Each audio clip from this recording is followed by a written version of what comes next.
and welcome to the Mediocre Photography Show. My name's And my name's... and today we're going to be taking a trip down memory lane, recreating some of the famous photos from a bygone era. The reason we decided to do this is because we thought it was important to look back at the great work that came before us.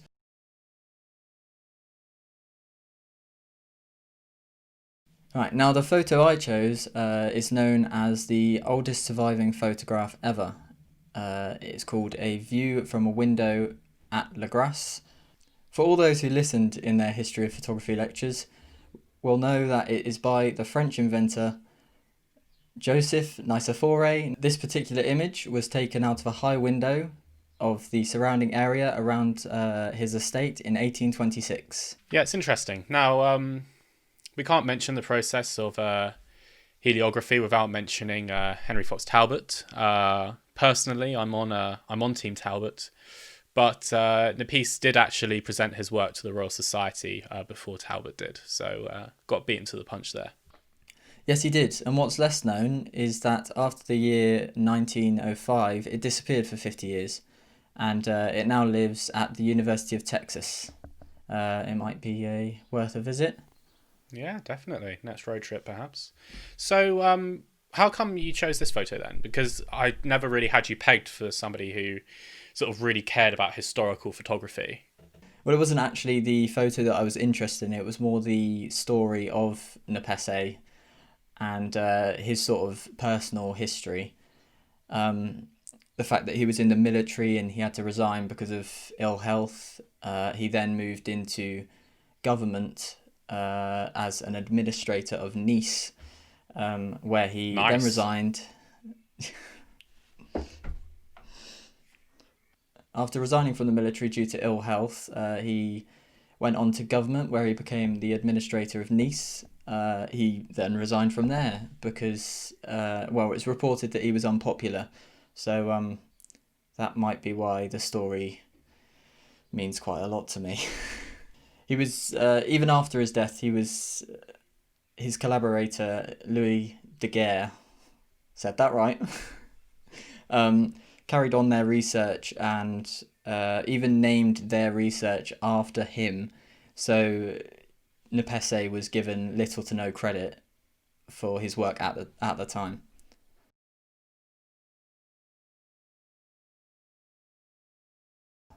I wanted to create an image that represented the original but had like a modern twist. The view from a window image was fairly simple, so I wanted to keep that simplicity. So I woke up, opened my window, took the picture, and then closed the window again. Fair enough.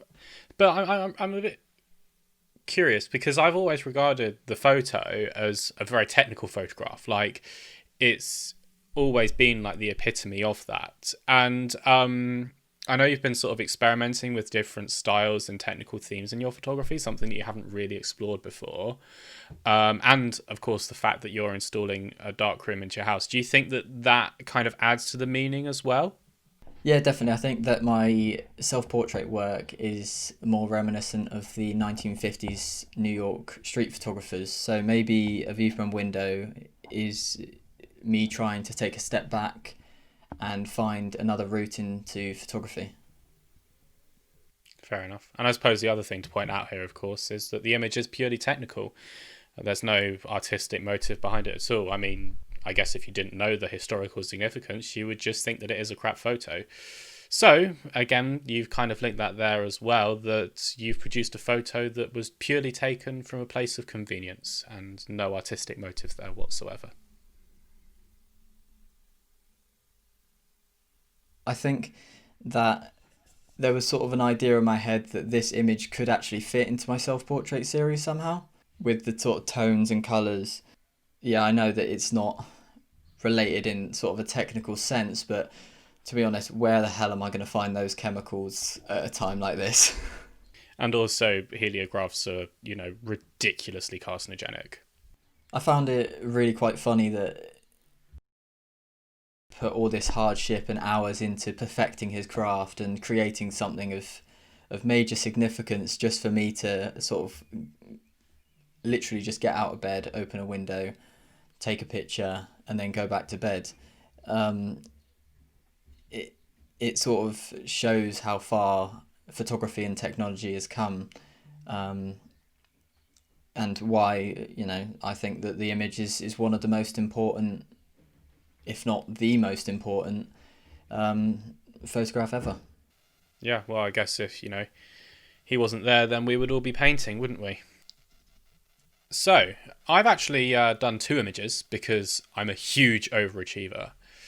The first one is called Denham Vale by John Constable. And the painting is quite significant because Constable painted this location numerous times throughout his life. However, it was actually this very painting that got your boy into the Royal Academy.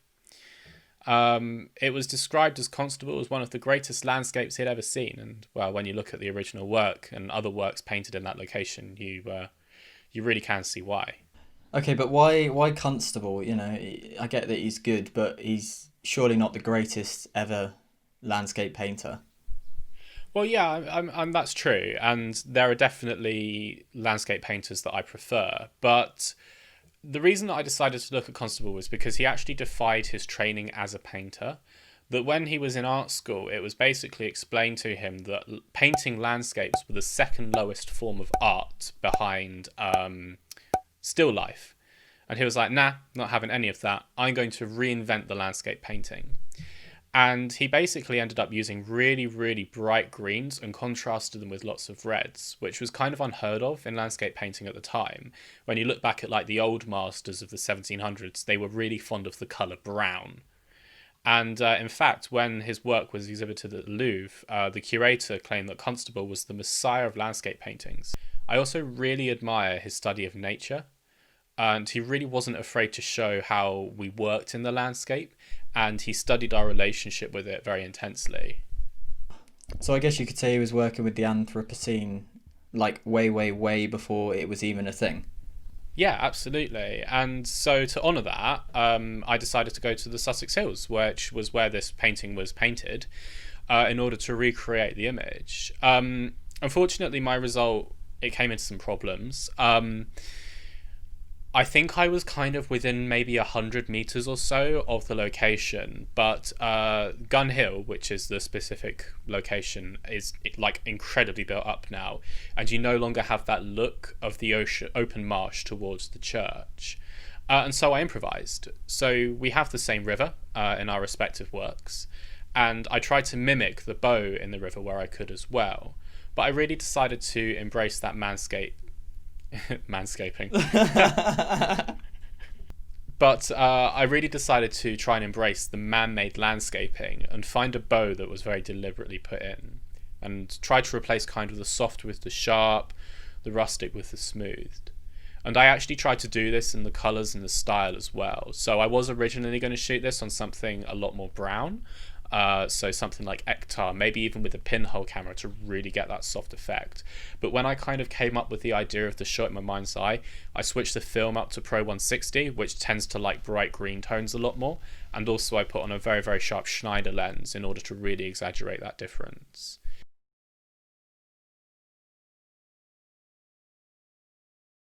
And the result, well, my photo's not great, and I think that we should perhaps leave the depiction of Denham to the decidedly divisive Doyen. So the second one that I tried to recreate, as I was a little bit disappointed with the results of the first one, was Shields on the River Tyne by J.M.W. Turner. And Turner, like Constable, he's always been one of my heroes when it comes to landscape painting.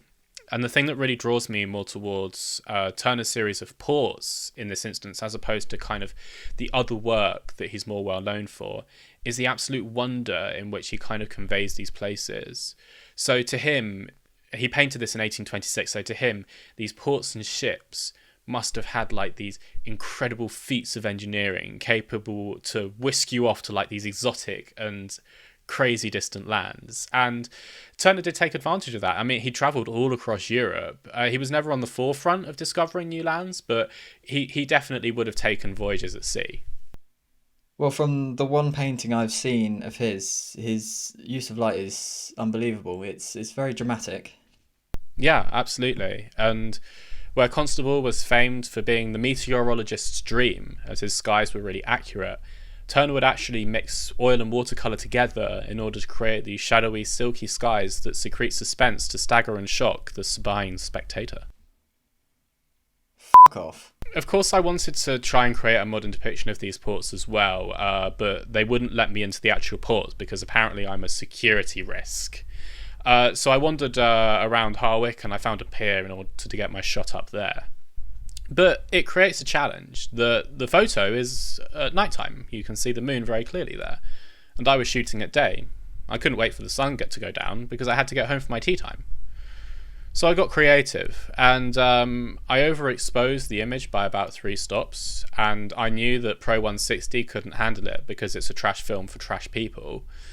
And it meant that I could exploit my scanner a little bit and try and get some wacky colours and tones that way. Now, again, this didn't turn out perfectly, and I think in retrospect I should have correctly pushed that in development. But that would have involved me developing a second batch, and who's got that amount of time and effort, and I'm not going to go to all of that ordeal in order to create good YouTube content.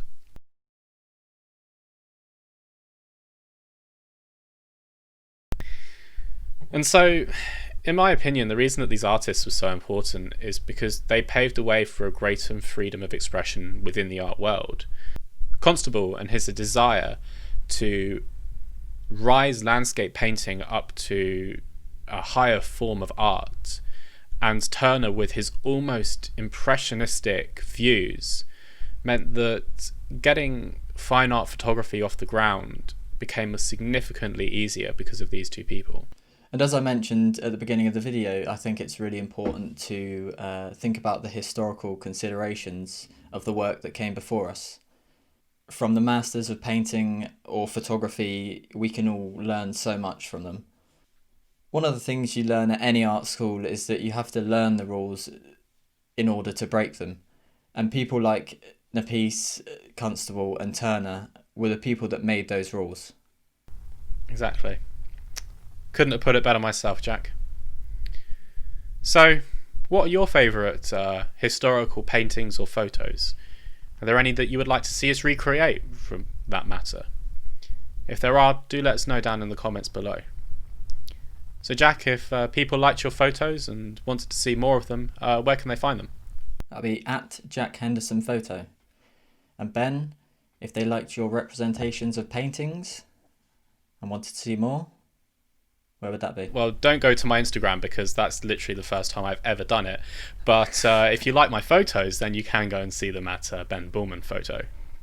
And what about the podcast for exclusive behind-the-scenes content, updates on when new videos come out, and whatever else we put up there? That'll be at the Mediocre Photo. Fantastic. Well, if you like the video, subscribe. And if you really liked it, then like it. Goodbye. Cheers.